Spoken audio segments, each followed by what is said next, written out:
నిన్న జరిగిన దాడిని తీవ్రంగా ఖండిస్తా ఉన్నాం. ఇది పిరికి పందల చర్య. జగన్మోహన్ రెడ్డి గారు నిన్న విజయవాడ చరిత్రలో ఎప్పుడు లేని విధంగా దాదాపు 4.5 గంటల పాటు రోడ్ షో, దాదాపు విజయవాడ చరిత్రలో అటువంటి రోడ్ షో ఏ నాయకుడికి జరగలేదు గతంలో. అంత ప్రజాదరణ, అంత జనాదరణ ఏ నాయకుడికి రాదు. అంత భారీ రోడ్ షో జరుగుతూ ఉండగా కొంతమందికి కళ్ళు గుట్టి, కొంతమంది అది భరించలేక, జనాదరణ భరించలేక, తట్టుకోలేక, ఈర్ష్యతో, ద్వేషంతో ఈ రకంగా మరి దాన్ని డిస్టర్బ్ చేయడానికి ఈ రకంగా రాయితో దాడి చేయడం అనేది నిజంగా హేయమైన చర్య. ఆ దాడి చేసిన వాళ్ళు ఎంత వాళ్ళైనా సరే, చేయించిన వాళ్ళు ఎంత వారైనా సరే తప్పకుండా చట్టపరంగా వారి మీద తగిన చర్యలు తప్పకుండా తీసుకోవాలని చెప్తా ఉన్నాం.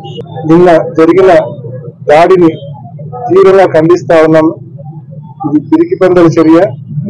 జగన్మోహన్ రెడ్డి గారు నిన్న విజయవాడ చరిత్రలో ఎప్పుడు లేని విధంగా దాదాపు 4.5 గంటల పాటు రోడ్ షో, దాదాపు విజయవాడ చరిత్రలో అటువంటి రోడ్ షో ఏ నాయకుడికి జరగలేదు గతంలో. అంత ప్రజాదరణ, అంత జనాదరణ ఏ నాయకుడికి రాదు.